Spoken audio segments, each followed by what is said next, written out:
सोच समझ के बड़े ठंडे रह के काम करते हैं और उनके जो भी इक़दामात होते हैं वो दूर अंदेशी के साथ होते हैं। चाइना की डिप्लोमेसी, चाइना की सफारतकारी बहुत ज़बरदस्त है। इस वक्त जिस तरह से उन्होंने एक लीड ली है उसके हवाले से ये बहुत अच्छा है, खुश आइंदा, क्योंकि इस वक्त जो फ़लस्तीन में हो रहा है जंग तो है ही नहीं। वहाँ एक निहत्ते लोगों के ऊपर जुल्म और बर्बरियत, उनकी नस्ल कशी, उनका कत्ले आम हो रहा है। तो उसके लिए अब इस वक्त देखिए उम्मत मुसलमा का जो रोल है, अगर वो चाइना उसको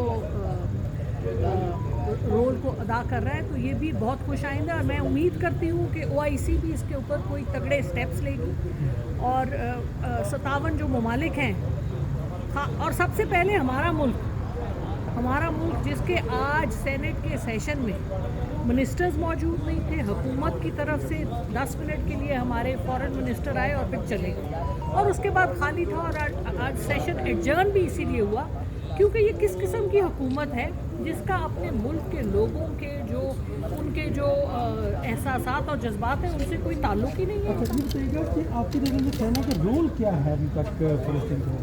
देखिए जी, चाइना इमर्जिंग सुपर पावर है, biggest. It is going to a multipolar world में China will be balancing the unipolarity of the United States with Russia.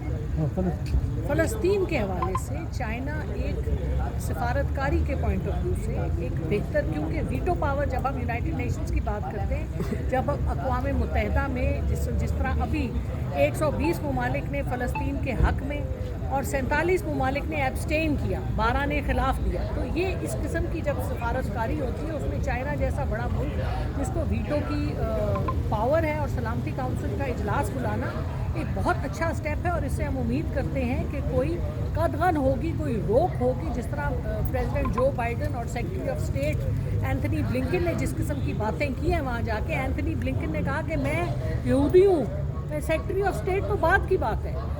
और जब एंटोनियो गुटेरेस जो सेक्रेटरी जनरल है यूनाइटेड नेशंस के, जब उन्होंने कहा कि ये भी देखिए कि इजराइल क्या करता रहा है, तो उनके ऊपर इस कदर तनकीद हुई कि अभी मैं यूनाइटेड नेशंस में उनका देख रही थी, उनकी स्पीच वो उनका हिस्सा ही अब निकल गया है। इस